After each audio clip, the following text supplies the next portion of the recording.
I've got a sweet tooth today, so I'm going to attempt to make some homemade banana pudding.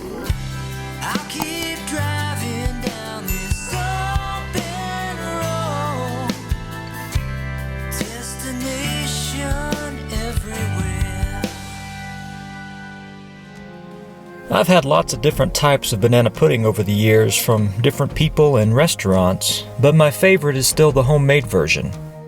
I don't like the kind made with instant pudding, it just doesn't taste the same. So today I'm going to attempt to make the version my grandfather taught me when I was a kid. Hopefully I can remember the directions and not mess it up too badly. The ingredients I will be using today are 4 large egg yolks, 1 cup of sugar, 2 tablespoons of self-rising flour, 2 cups of milk, 1 teaspoon of vanilla extract, vanilla wafers, and 2 bananas.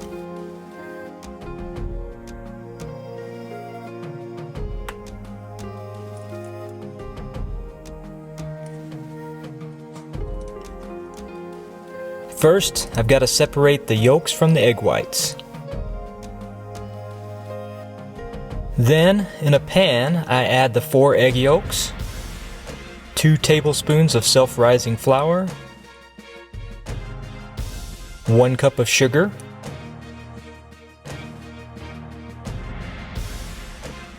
and finally the 2 cups of milk. We'll save the vanilla extract for later.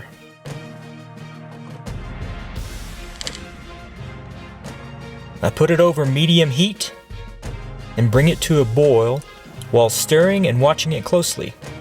This mixture can scorch easily, so I have to constantly stir it and watch it closely.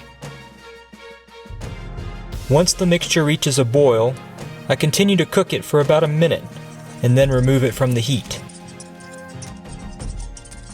I like to let this cool just a little before adding the vanilla extract. I like to let the mixture continue cooling while I set up the vanilla wafers and bananas in the dish.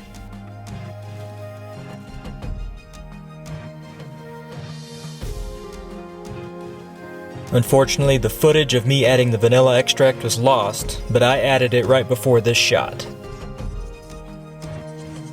It's important to add the vanilla after cooking the mixture. For some reason, this makes a huge difference.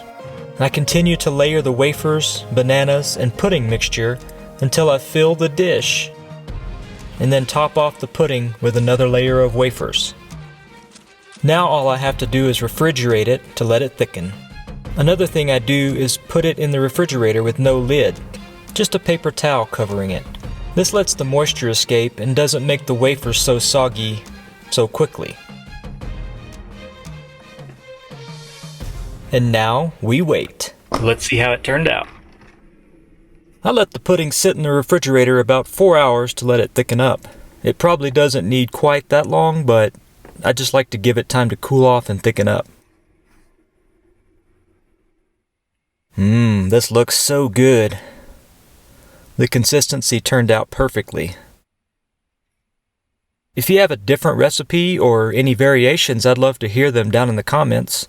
Also, if you make this pudding from this recipe, I'd love to hear how it turns out for you. Don't forget to subscribe, click that like button, share this video, and hit that notification bell so you don't miss any new videos. See you next time.